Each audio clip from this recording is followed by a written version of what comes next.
part of the Press Play Podcast Network.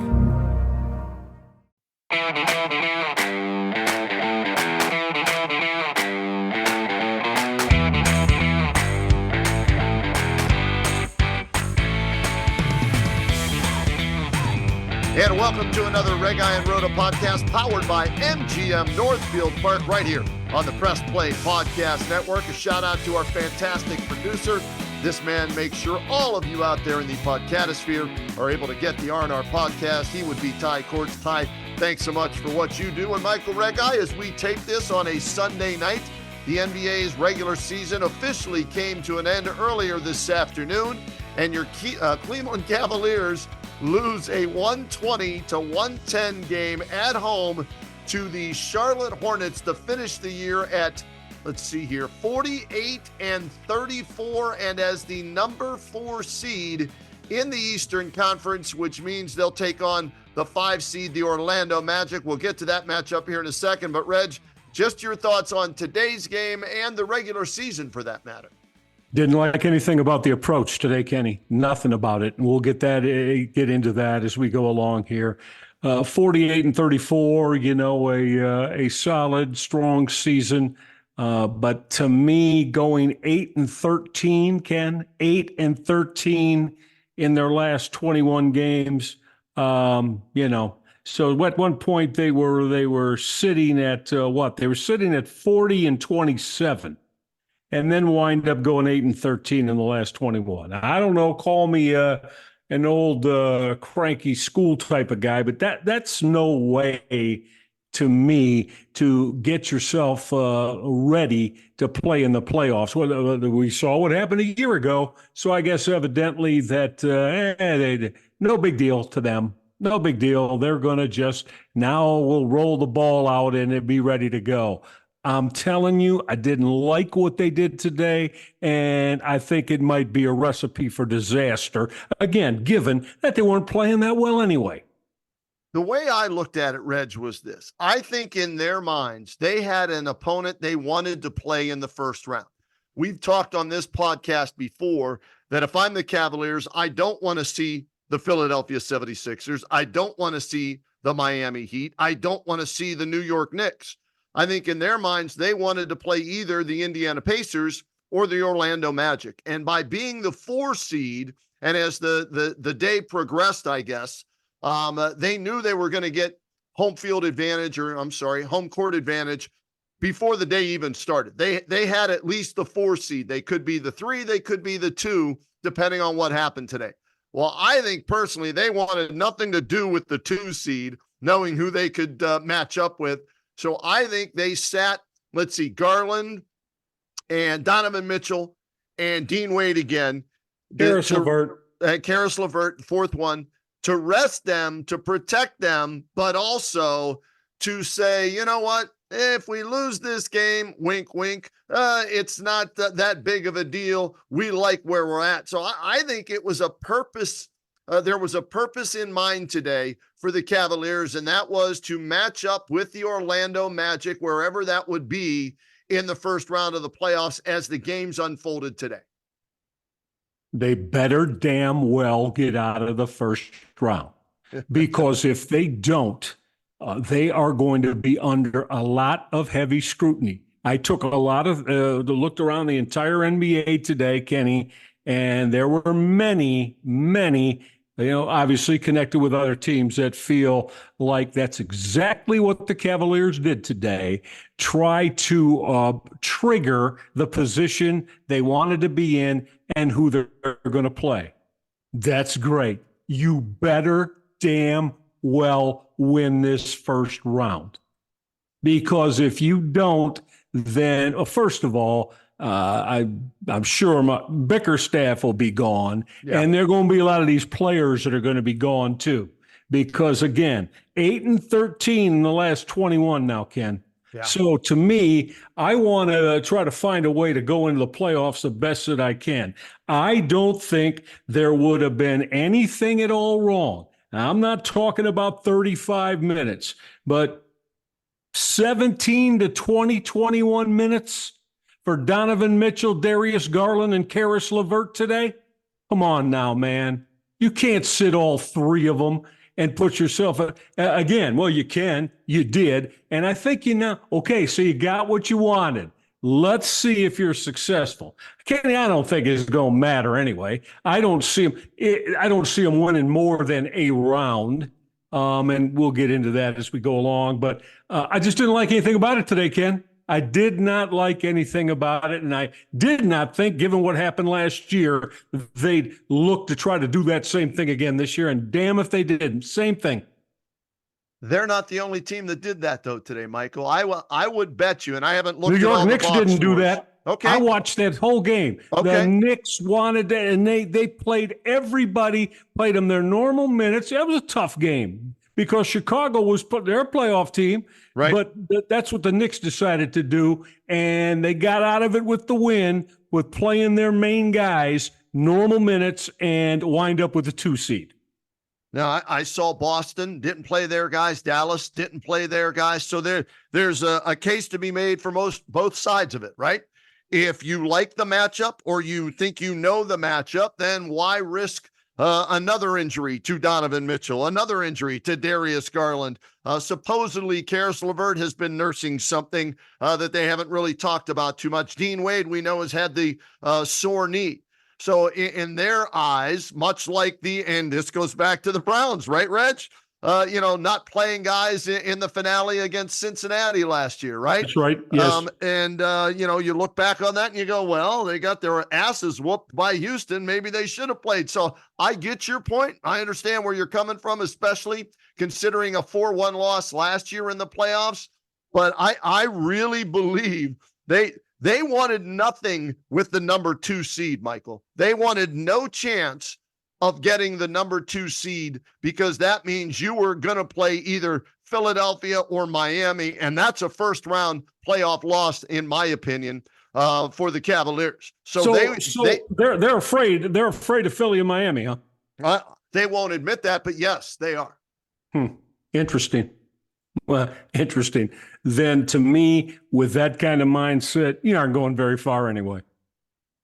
But isn't a first-round victory in a series a step further for the third consecutive year? Isn't that showing progress? If you're JB Bickerstaff and Kobe Altman, isn't that the goal, to continue to climb in the right direction, as opposed to, as you pointed out and astutely, if they lose this first-round series, JB's probably gone, and we're looking at a trade of Garland, Mitchell, Allen, or Mobley, or a couple of those guys. Well, yeah, and rightfully so, because that means you just went through another 82-game season and the first round of playoffs, if what you just occurs, and you accomplish nothing. You accomplish nothing. And so, I mean, they put themselves on the line now. So, again, it's obvious. You and I have been around this way too long. They'll deny it. But we know what they did today. We know exactly what they did today. They didn't want any part of those matchups that would have potentially come with a win in the 2 seed. They can tell me all they want. I'm sorry. You'll never convince me. So they better damn well win, because if they don't, this is what you wanted. Now, you want Orlando in that first round, okay? Well, we've seen the last couple games against Orlando, right? I don't know where they're getting off thinking after going this, again, Kenny, 21 games now, man. That's a better part of a month and a half, right? They're 8-13 in the last 21. They've been playing a very mediocre to poor basketball. So now against an Orlando team that has got a hell of a lot of weapons, they have trouble with Pablo Banchero and Franz Wagner anyway. Wouldn't you agree? They have trouble with those two matchups are trouble for them. So let's see. Let's see what they come up with in terms of how they're going to defend those two guys in particular, because they haven't done a real good job at it in their last few meetings. Season series this year with the Orlando Magic and the Cavaliers, 2 wins for each team. Cavaliers won the first game, 121-111. They lost the second game, 104-94. They win the third matchup, a blowout win for them, 126-99. They lose the last matchup, 109. Now, I haven't done a deep dive yet into who was in, who was out as far as the lineups go for all of those games yet, Reg. All right. So I need to check that. But, supposedly for this playoff series, and maybe one of the benefits of resting who they rested today is you will have your starting lineup that you want in there for game one of the NBA playoffs, which is Garland at the point, Mitchell as your shooting guard, Strus is the 3, Mobley is the 4, and Jared Allen is the 5. My question to you is, we know the starters, if healthy. How many players off of that bench do you feel comfortable with, Michael Reghi, for JB Bickerstaff to play in this first round series against the Orlando Magic? 1, Karis LeVert. He's the only one you have any confidence in? Kenny, have you looked at what, in fact, I was going to bring up too.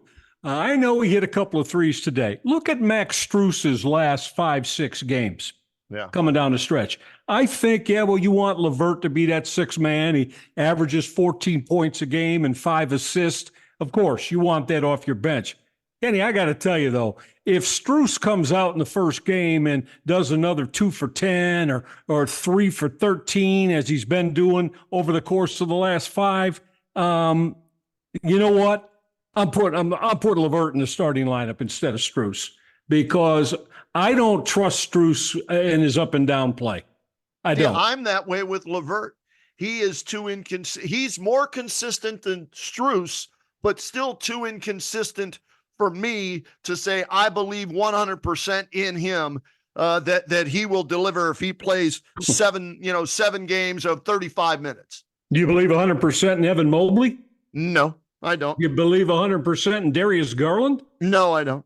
Well, there you go. And I mean, Donovan Mitchell's been hurt. So look, we could even, as Donovan Mitchell goes, this is going to kind of go.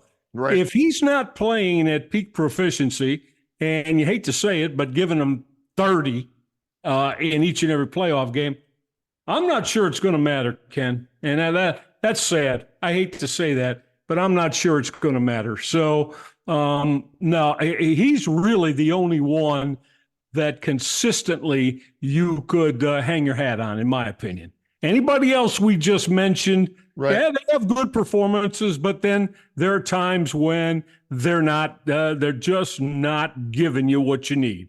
We agree on that? 100%, Reg. So and I went into how does a team like that win then? Yeah, well, you hope that they all play consistent for 4 out of at least the 7 games, right? You need 4 to win the series because it's a best of 7. So you hope that, they're going to have a couple of off nights, but you hope that they have at least 4 good nights where Mitchell plays good for all 7. And then the other guys that we all mentioned, right? You get, 3 or 4 good games out of the rest of those guys. Well, yeah. Right? You're going to have it. I mean, that's the bottom line. And, Jared Allen has played probably, as consistently as you're going to get from him. You got to like what he does. He plays both ends of the floor, right? Right. And, Kenny, and that's another thing too. I mean, I know you're not, but don't please. Karis LeVert is a far better. It's not even in the same stratosphere defensive player than either Donovan Mitchell or Darius Garland. Yes, far 100%. Better. Yes, 100%. So then you got to have him on the floor then. I think you will have him on the floor in the fourth quarter in those situations. Or at least I hope JB will defensively. I hope so. Okay. Because nobody else is it. Garland isn't it. Mitchell isn't it. Strus isn't it. LeVert gets up on guys and bust his butt defending. The others don't. There are nights I'm not even sure if Darius Garland knows how to spell the word because he looks absolutely just uninvolved or disinterested might be a better word. Or afraid. How about that? Well, or afraid of getting hurt. You know what I mean? I don't know. But, to me, to me, he's got to give you 25 every night because he ain't going to do much for you on the defensive end of the floor. And I saw some and heard he got mad the other night because he hadn't played in that tight game. Who was that they beat the other night? Indiana, Okay. and he wasn't playing to start the fourth quarter. Well, you know what? Until you defend somebody, young fella, I don't give a damn what you're doing. Show me that you care on the defensive end. And Kenny, he does not to suit my satisfaction a lot of nights. And I'm okay with that as well. I agree with you. He too nonchalant with the basketball, turns it over far too much in crunch time, right?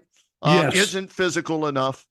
So yeah, I'm fine, and hopefully you will see at least, if not for both ways, at least the offense for defensive switch with Karis LeVert in those timeout late game situations. Well, he's been doing it. He has been doing it over the course of the last if you noticed, when games come, LeVert usually comes in with about 5-6 minutes left in the third quarter, then comes out at about 7-8 minutes left in the fourth. But usually he's down for about 3 minutes and gets him back in. And I would keep doing that because, Kenny, we know this. We could do volumes on this. The defensive end of the floor is going to become far, far more key and noteworthy right now, starting this week. You're going to have to defend and get stops now. Reg, I was just doing some numbers here, right?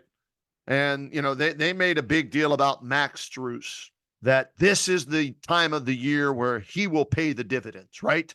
In the playoffs based on and I just want to warn our Cavalier fans out there, right? For all the good games he had with the Miami Heat last year in their postseason run all the way to the NBA Finals, he had some awful games for the Miami Heat all the way to the NBA Finals. So that's why I say, that when they signed him, was it an upgrade over Isaac Okoro? Yes, it was. How much of an upgrade? That is debatable. He's a better offensive player than Isaac Okoro. Sometimes. Sometimes. Well, he averaged 12.2 this year, okay, which I don't know how much they were expecting from him. Okoro averaged 9.4. Okoro is in the perfect role for me, and that's the 7th or 8th guy coming off the bench, late game defensive replacement. I'm with you on that. Okay? I'm with you on that. I'm just the point we're speaking of right now, as games come into crunch time in fourth quarter of a playoff game, I don't trust Strus. I don't trust him a lick. What about Georgie Niang? Do you have some faith in him coming off the bench for them? A little bit. Or is he another hit or miss guy just like Strus where it's too inconsistent for you? To me, a little bit more consistent than Strus, but I think you're still wanting more consistency from him. I mean, because again, right now, but he's probably going to play 8, right? And that's going to mean he's going to play LeVert. He's going to play Niang. That's 7 right now. We're assuming that Strus continues to start. So who's that 8th that you could count on? Okoro's the one that he's going to play. Sure. Yeah. Okay. Yeah. That's fine. That's fine. I'm fine with Isaac. I mean, it's probably at playoff time. He's not going to be a compelling force offensively, but then again, you got to live with that if he, as we said, because we're talking about the defensive end of the floor, and that he'll do the damnedest to help the basketball team in, and usually does a very good job at it. Reg, I'm looking at Marcus Morris and Tristan Thompson, 2 veteran players, 2 physical players. Yeah. Do you think, JB, if again they come out soft as marshmallows, will turn to one of those 2 guys and say, hey, remember that Hornets game, Marcus, what you did for us? Go in there and rough somebody up.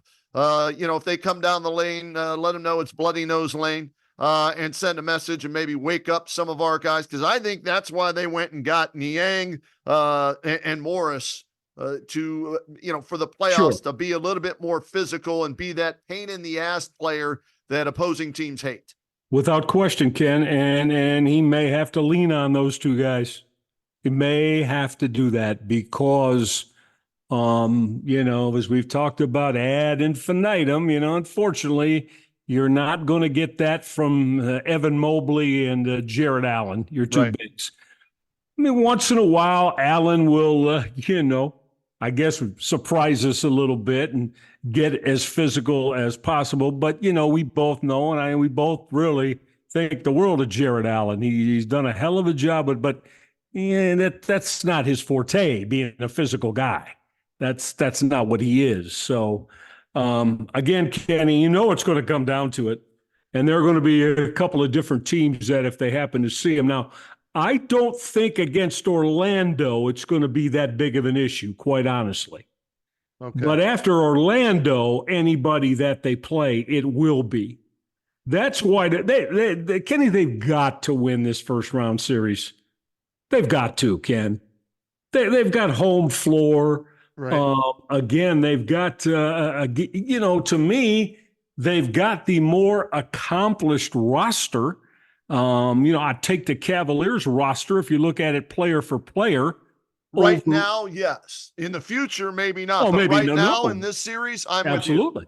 with you. Couldn't agree with you more. Maybe as soon as next year. But right now, Ken, they don't have, and again, now we throw in the fact that we think they got exactly what they wanted. They can say they wanted Orlando in the first round. Well, there's got to be a reason for that, and you got to go win. Because Kenny, if they don't win this Orlando series, can you imagine 2 straight years of first round flameouts after being a top 4 seed both years? Right. Right. Yep. Yeah. So I'm looking at Orlando's depth chart right now, Reg. Right. Right. Jalen Suggs, I don't think he's been in the playoffs before. Paulo Banchero, no playoffs, right? Wendell Carter Jr., not sure. Franz Wagner. Yeah, maybe with Chicago for Carter. Maybe? Remember Okay. this? All right. Maybe, but I'm not 100% on that. How about Gary maybe. Harris? I'm not sure about Gary Harris. Do you know, has he been? So, yeah, Gary Harris went with Milwaukee, didn't he? I think. That's why I'm wondering, but how much did he play, right? Not much. These guys weren't impact guys. Right. Those teams. The impact guys are right, the Moncaro and then the 2 Wagners, I guess, with Cody White, right? The guard. And Suggs, right? Those are the guys they count on. Yeah, there you go. Markelle Fultz comes off the bench for them. Joe Ingles comes off the bench. He can shoot it. He won't be afraid of the situation. He's been around the league and on some playoff teams. But you have to hope what happened to the Cavaliers last year when after the series was over, Jared Allen said, and I paraphrase here, the spotlight was too bright for us, or the moment was too big for us. You have to hope that's the case for a Jalen Suggs and an Paulo Banchero, that it will be too big for them and allow the Cavaliers to advance to the second round. Yeah, I hope you're right. I hope that becomes a factor, because it would be helpful for the Cavaliers to be sure. And again, you got everything you have to win. Can we agree on that? Yes. I mean, they got to win this first round series. And after that, I'll be honest with you, I just don't like anything about their fortunes or opportunities. Hope I'm wrong. But if they win the first round, I don't like a whole lot of anything that any other matchup would be when it goes from 8 teams down to 4 teams in the East. Yeah, I'm with you. And I guess whether this is the right way to think about it or not, I'll take a first round playoff series win for the first time for the Cavaliers without a LeBron James on the roster since 1998, right? That's correct. In fact, I'm expecting a first round playoff series win over the Magic by the Cavaliers. Yeah. And going back to how we started this conversation, I'm with you. If that doesn't happen, whether it's 4 games, 5 games, 6 games, or 7 games, if they lose in whatever, JB Bickerstaff gone, and then you start thinking about shaking this team up and trying to figure out how you have to go about making this team a better team via trades. You would have to. I mean, you would just flat out have to, because that would be twice in a row and 2 consecutive years after close to 50-win seasons, right? And it's just untenable, Kenny, to keep it going in that direction with the same group coming back. No question about it. So the Cavaliers and the Magic on a collision course, 4 versus 5 in the first round of the NBA playoffs. And if you unfortunately end up in a car collision with somebody, your fault or not, and your car gets damaged, well, guess what? We here at the R&R podcast want to tell you about someone you need to check out because they will take care of your vehicle, make it look brand spanking new. We're talking about Newark Auto Body and Zanesville Auto Body. Safe, reliable collision repairs are their business. They're a local family-run and veteran-owned business serving Newark, Zanesville, and surrounding areas, and they work with all insurance providers to make your experience hassle-free. Plus, ask about their special discounts for U.S. military veterans. Visit them today at autobodyofnewark.com or autobodyofzanesville.com. And to get your repair started or to get more information, you can also call them at 740-899-4111. We'll get a break in right now. When we come back, we'll take a look at the rest of the Eastern Conference playoff matchups as well as the Western Conference playoff matchups when the R&R podcast continues here on the Press Play Podcast Network, powered by MGM Northfield Park. What's up, everyone? I'm Holly Wetzel. And I'm Tyrus Powell. And we are your hosts of The Orange is Oranger, a Cleveland Browns podcast on the Press Play Podcast Network. We give you all the dog pound coverage that you'll need to get you through the regular season, hopeful postseason, and I'd say off-season, Tyrus, but is there really ever an off-season for this team? Thankfully for our podcast, Holly, there really never is when it comes to the Cleveland Browns. Don't miss our breakdown of each week's matchup, game recaps, and any and all news out of Berea to feed your Browns appetite. As we know, Holly, dogs gotta eat. Yes, they do. So hit that subscribe button and never miss an episode of the Orange is Oranger, Cleveland Browns podcast on the Press Play Podcast Network. Hey everybody, it's Sam Amico from Cavs on the Break NBA podcast. Be sure to give us a listen for all your Cleveland Cavaliers recaps, analysis, breakdowns, draft talk, free agency. The list goes on and on. Give us a listen, Cavs on the Break NBA podcast. Hey guys, the Roadman Kenny Roda here from the Reghi Roda podcast, and I'm here to help as always, right? Always looking out for you. And what's one of the topics you never want to talk about, but you need answers to? Manscaping, right? I don't care how old you are. You want to make everything below the belt trimmed nice and neat. So here's your answer. It's the Lawnmower 5.0 Ultra from Manscaped. It features a new cutting-edge design and next-generational dual skin safe blade heads for different shaves. It's pretty much a spaceship to take your boys downstairs to the moon and back. Hi, holy cow. Join the 9 million men worldwide who trust Manscaped with the brand new Lawnmower 5.0 Ultra. And how about this deal for you?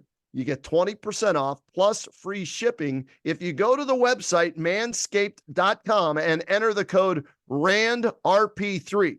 That's RANDRP3. That's 20% off plus free shipping with the code RANDRP3 at manscaped.com. There's no better way to take care of your boys than Manscaped Lawnmower 5.0 Ultra. And tell them Reghi and Roda sent you and go to manscaped.com now. Woo. Looking for new insights on the Cleveland sports scene with a unique side of Cleveland sports history? Then you found the perfect podcast. I'm John Sable. And I'm Scott Sable, and we're hosts of the Sable Brothers on the Baseline podcast, a podcast about Cleveland sports, but not your typical podcast about the land's sports teams.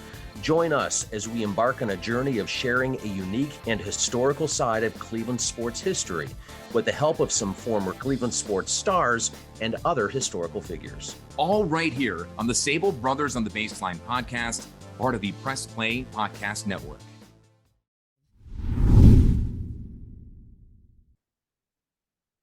I figured I'd work it in that way, and then you can just play the manscaping one in the middle, all right? So that's out of the way. That's out of the way. All right, Reg, we'll come back and we'll give the schedule of, the matchups in the play-in and then the potential Eastern Conference, Western Conference. Just get some thoughts on some of the matchups and some of the teams, Sure. all right? Yeah, buddy, sure. Here we go, coming down in 3, 2, 1. And we continue with the Reghi and Roda podcast powered by MGM Northfield Park right here on the Press Play Podcast Network. And Michael Reghi, we know the Cavs are the 4 seed, the Magic the 5 seed. That's their first round matchup. They will play game 1 Saturday in Cleveland. We don't know what time they're going to tip that one off as we are taping this podcast. So check the internet. You'll find out when the Cavs are hosting the Magic in game 1, Reg. But before we get to the matchups we know for sure in the playoffs, let's talk about the play-in tournament, Reg. On Tuesday, the Lakers and New Orleans will play the first game, and then Golden State and Sacramento will play the second game. Out of those 4 teams that are in the play-in tournament, Michael, who do you expect to come out as the 7 and 8 seeds out of the West? The old tried and true Time Lord future champ, or recent champions, Kenny, the Golden State Warriors. Okay, so they're going to be playing one team. Terrific right now, and they don't give a damn. You know this. They don't give a damn about LeBron and Anthony Davis and the Lakers. They believe they're better. They beat them and I think they'll beat them if it comes down to that. Well, the first game is Lakers-New Orleans. The winner of that game will become the 7 seed. So head-to-head, do you like the Lakers or the Pelicans in that first game? Lakers. I do too. So I'm with you. I think the Lakers will be the 7 seed. That means New Orleans then gets to play one more game against the winner of Golden State, Sacramento. And I think we're in agreement here with the experience, right? We expect Steph and Golden State to find a way to beat Sacramento and New Orleans and be the 8th seed, correct? Yes, I do. Yep, with you. Yeah, we're both ways there. Yeah, I see it that way as well. We'll see if any of these young teams, New Orleans, Sacramento, can pull off the upset. But I think LeBron, Anthony Davis will find a way to win that first game. And then Steph and Clay and Draymond with his antics and Andrew Wiggins, Steve Kerr will find a way to win that, second spot. All right, let's go to the Eastern Conference play-in games. These will happen Wednesday night, April 17th. Miami at Philadelphia is the first game. The winner becomes the 7 seed. The loser advances to play the winner of Atlanta, Chicago. Reg, to me, this is a no-brainer. I expect Philly to win the first game, and then I expect Miami to beat either Atlanta or Chicago to be the second team. I think Philly and Miami end up as the 7 and 8 seeds in the East. What about you? 100% with you. Don't need to waste any more time on it. 100% with you.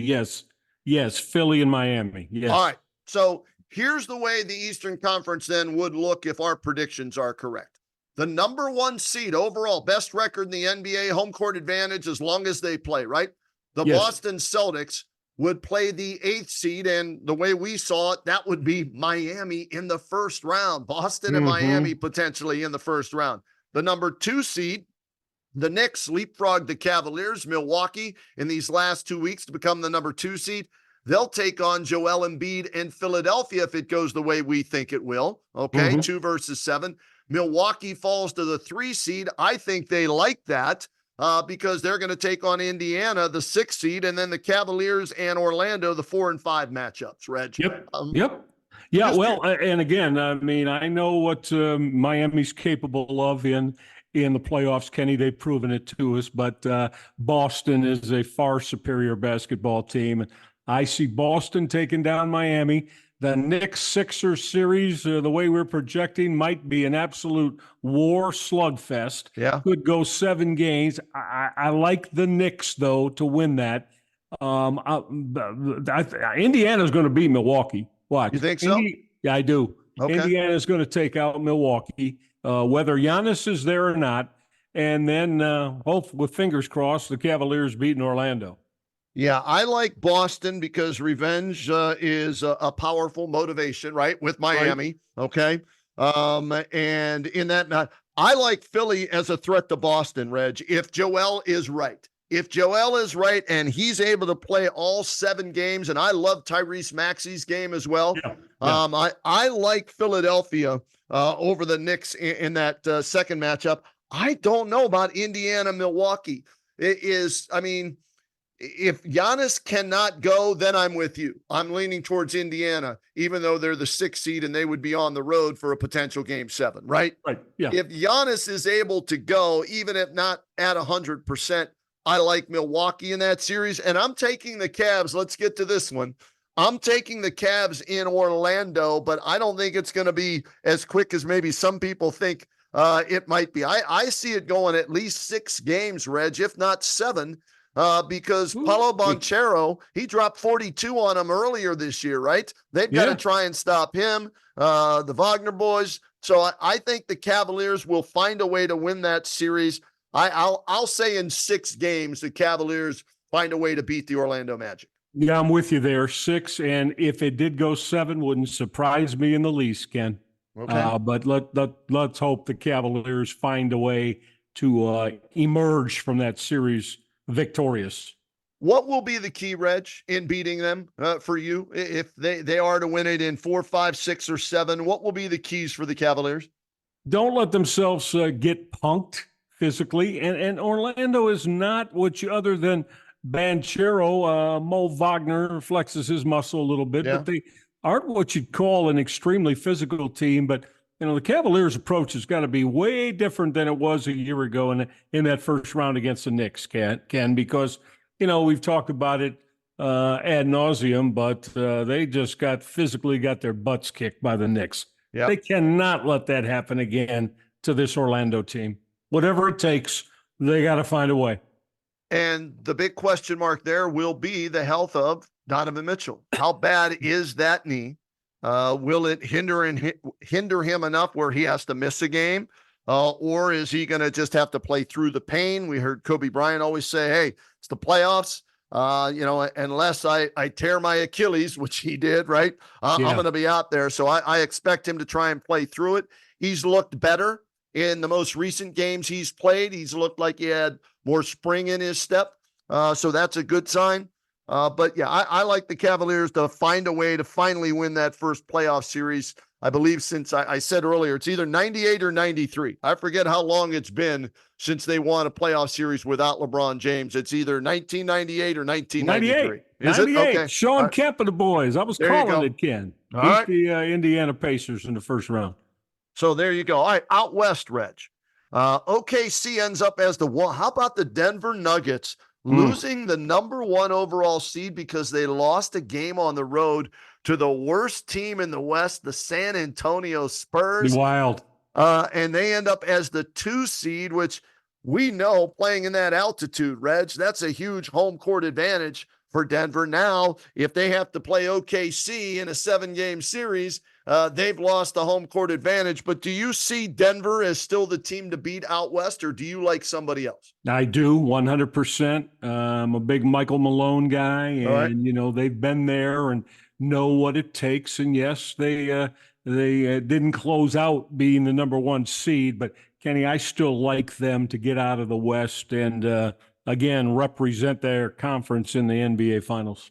How about this? We could have a Denver, LeBron, AD Lakers matchup. That'd be fun. In the first round, 2 versus 7. Should LA beat New Orleans in that first play-in game, then the Lakers would go to Denver, and then OKC will play the winner then of either New Orleans, should they lose, Sacramento, Golden State. So we could see OKC, Golden State, 1 versus 8, Denver versus the Lakers, 2 versus 7. It's Minnesota 3 versus Phoenix 6, Reg.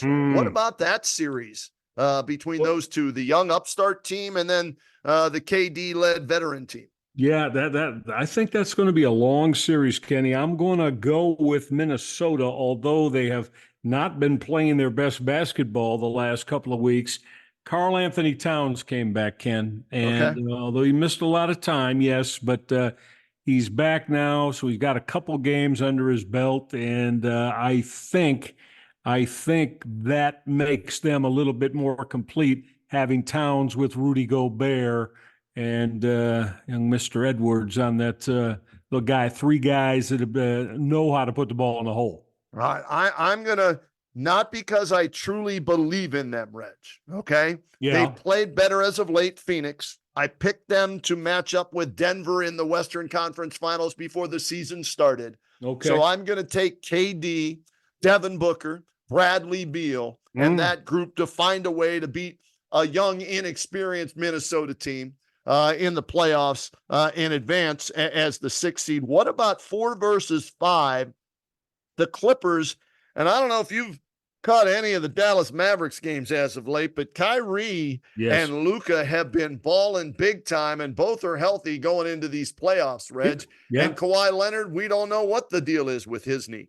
You're right. And can Luka Doncic and Kyrie Irving, the two of them, carry a team to a playoff series win? Yep, they can. So it wouldn't surprise me in the least if they do here. And as you said, the thing that's going on with Kawhi Leonard right now, nobody knows what his capability of performance is going to be. So I'm still going to take the Clippers here. Okay. But wouldn't surprise me in the least if Dallas came away with the series win. I'm going to go Dallas because of that knee. Because I don't think he'll be able to play all 7 games, and I don't have any inside information, Reg. I mean, that unfortunately that's his MO, right? He tries to play, comes back, gives you a game, and then he doesn't play for 3 games, and the series could be over. So I'm going to take Dallas in that series. And what about OKC if they match up with the Lakers in the first round, Reg? Wow. I know, right? That's interesting here. A team that, but again, you ask about, does the experience factor then come into play? Right. Like we've said about a couple of series. Obviously, OKC is a young, talented, offensively gifted team, but the playoffs are a little bit different. And when you play a team that has the world of experience that LeBron James and Anthony Davis do, then how big of a factor does that become? I would slightly favor the Lakers there. So would I. I'm leaning that way as well. I love Shai Gilgeous-Alexander and his game. Chet Holmgren. Boy, you talk about a bright future. If you're an OKC fan, buy some sunglasses because the future is going to be extremely bright. It's going to be like a solar eclipse. You're going to need those shades. So go out and get them now. But this year, a healthy AD, a healthy LeBron, right? How many more times can LeBron do this? I think he's looking and maybe realizing that, all right, this might be my last chance to make a serious run, Reg, at a championship. And so I that series could go 6 or 7, and I could see the Lakers pulling it out because of their experience over OKC. But the West is a gauntlet, man. I mean, it is. Yeah. There's not an easy series there in any of those matchups. Regardless of who wins the play-in tournament games. Well, right. If you come out of the West, you're going to have earned it. I mean, I don't think there's any other way to say it. I don't know if you have anything left then for the finals, but you'll have earned it. No question about that. All right, Reg. I picked Denver and Boston to match up in the finals before I did a futures bet. And I went Nuggets and Celtics meeting in the NBA finals. And looking at the matchup, it scares me a little bit, okay? Because we said the Lakers, if they played OKC, we would take the Lakers. What if the Lakers played Denver? Could the Lakers upend the Denver Nuggets in the first round with the AD's length and athleticism on Jokic? Who do they have to match up with LeBron in Denver? Is that, Michael Porter Jr.? Is that Gordon? I don't know, because that more than likely is going to be the matchup we get, because we both think the Lakers are going to beat New Orleans and get the 7 seed. Yeah, and both Porter will, as far as you're saying about being the one to try to check LeBron. I like Denver there, Kenny. Okay, if it comes down to that. So I'm going to go with, once again, I know it's not a chalk, but I don't just do that. I mean, I like a Boston-Denver final again in this year. And I don't know. I guess we got to kind of see. Boston would be my take right now. We got a month, though, right? The NBA playoffs sometimes last 5 weeks. So we got a month. A lot of things can happen. These teams might have to play another 20 basketball games, right, to get there. Yeah. But right now, I'll take Denver-Boston with the Boston Celtics winning it. All right, Reg. I've got another one of those futures bets. Because here was my thinking before the season started. The Bruins screwed up last year. They were the number one team in the NHL, and they got beat, right? Yes. The Celtics. A lot of people thought the Celtics were going to go last year and win and they got beat by Miami. Right. So revenge on both of their minds, kind of like Virginia, kind of like South Carolina in women's basketball. Hey, you lost, last year, you bounce back the following year, win it. So I've got Boston and Boston. I've got the Celtics and the Bruins in a parlay to win both the NBA and the NHL finals. All right. And I said I would never bet on a Boston team after they both let me down last year. Well, throw a few bucks on them with some great odds, and that'll change your minds quickly. I think Denver is still the best team. Mm-hmm. I love watching Denver play, so I hedged my bet by picking them by themselves as the NBA champion. But I think it's Denver and Boston, and then one of those two is going to win. Here's what I will say, Reg. Chalk is hot right now, right? Chalk in the March Madness brackets, men and women. UConn, best team, they won. South Carolina for the women, even though Caitlin Clark, best player, South Carolina, best team, they won. Scotty Scheffler today, I watched the Masters. He annihilated the field on the back nine at Augusta today. Number one player in the world, Chalk won there. So if I'm going chalk, to me, if you say the best record is the chalk team this year, well, that's Boston at 64-18. Yes. Yeah. They've proven it for the entire season. Yeah. They've really impressed me, Kenny. They really haven't taken, whether it's their team philosophy or a team style of play or whether it's individual players. These guys go out and play every night, and I still think there's something to that in this NBA. And I like the Celtics to, as you said, kind of add a little bit of revenge to what happened to them last year and get it done this time around. Here's my only concern with Boston, Reg. I've seen them blow big leads this year, right? Yep. I wonder, because they're better than, don't get me wrong, they're better than the Cavaliers. They're not real physical, though, Reg. That worries me, right? And mentally, for me anyways, I don't know if, they have what it takes between the years, the mental toughness along with the physical toughness. That's what scares me, along with Joe Mazzulla, the head coach. I don't know, in a matchup with Michael Malone, is Mazzulla going to be able to out X and O, out coach, out prepare, Malone. So that's my concern with the Celtics. So for me, like I said, I'm hedging, my bets, taking, Denver straight up to win it. And then I've got, Boston, like I said, in that parlay with the Bruins. So that's my biggest concern, is the mental toughness, the physical toughness of Boston, even though they've added Porzingis this year. And, they've also added Drew Holiday.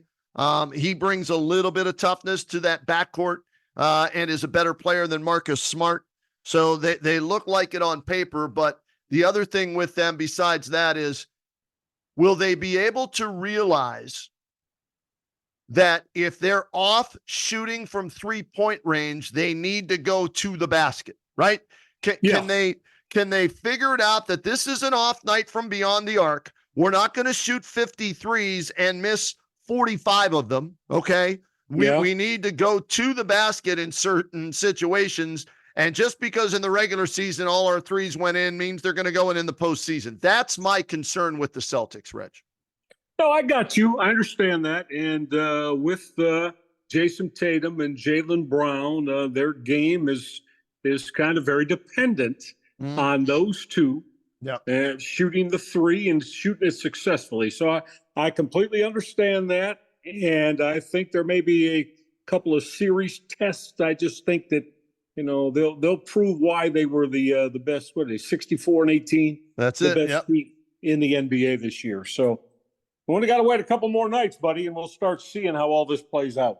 Yeah, it should be a lot of fun. We'll be breaking it down throughout the playoffs, along with some Guardians talk. And next week, Reg, how about we talk a little NFL draft as we get ready for the Browns, and the 54th pick overall in the second round will be their first selection. So we can dive into that next week. How's that? Yeah, no, love it. I think that'll be great. That and how the playoffs have started. So it'll be a full plate for us next week. Look forward to it. Sounds good, Reg, and we appreciate all our listeners out there over the years, your loyalty, sticking with us here on the R&R podcast, powered by MGM Northfield Park on the Press Play Podcast Network. Thanks once again to our producer, Cordts. But again, most of all, thanks to you for listening to the R&R podcast.